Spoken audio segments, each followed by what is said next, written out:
শহরের এক কোণে ব্যস্ত রাস্তার ধারে এক ছোট্ট সিঙ্গারার দোকান ছিল। দোকানটির মালিক ছিলেন হরিপদ কাকু, বয়স 50-এর কোঠায়। মাথায় টাক, গলায় গামছা, আর হাতে চিরকাল একটাই কাজ, সিঙ্গারা ভাজা। হরিপদ কাকুর দোকান ছোট হলেও তার সিঙ্গারার স্বাদ ছিল অসাধারণ।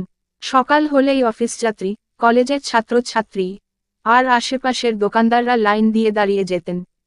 কড়া মশলার আলুর পুর আর মুচমুচে বাইরের আস্তরণ, এই দুই মিলে হরিপদ কাকুর সিঙ্গারার সুনাম ছড়িয়ে পড়েছিল। কিন্তু সমস্যা শুরু হলো এক নতুন বড় দোকান আসার পর। রাস্তার উল্টো দিকেই এক চকচকে মিষ্টির দোকান খোলা হলো, যেখানে এয়ার কন্ডিশন পরিবেশে সিঙ্গারা বিক্রি হতে লাগলো। দাম একটু বেশি হলেও আধুনিকতার কারণে লোকজন সেদিকে ঝুঁকে গেল। হরিপদ কাকুর মন খারাপ হয়ে গেল। তিনি ভাবলেন, এখন কি তবে দোকান বন্ধ করে দেব?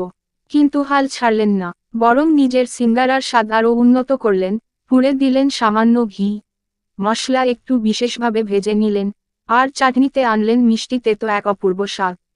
একদিন এক ভদ্রলোক এলেন, তিনি নাকি এক নামকরা খাদ্য সমালোচক। কৌতূহলবশত হরিপদ কাকুর সিঙ্গারা খেলেন। খেয়েই তার চোখ বড় হয়ে গেল। তিনি সঙ্গে সঙ্গে সামাজিক মাধ্যমে লিখলেন, এই শহরের সেরা সিঙ্গারা এখানে। নামকরা খাদ্য সমালোচক কৌতূহলবশত হরিপদ কাকুর সিঙ্গারা খেলেন। খেয়েই তার চোখ বড় হয়ে গেল। তিনি সঙ্গে সঙ্গে সামাজিক মাধ্যমে লিখলেন, এই শহরের সেরা সিঙ্গারা এখানে। এরপর যা হলো তা এক অবাক করা ব্যাপার। শহরের নানা জায়গা থেকে মানুষ আসতে লাগলো হরিপদ কাকুর দোকানে। যারা নতুন দোকানে গিয়েছিল, তারাও ফিরে এল পুরনো ভালোবাসার কাছে। হরিপদ কাকু হাসলেন। তিনি জানতেন, শুধুমাত্র চকচকে দোকান হলেই চলবে না, মন দিয়ে করা রান্নার স্বাদই আসল জাদু।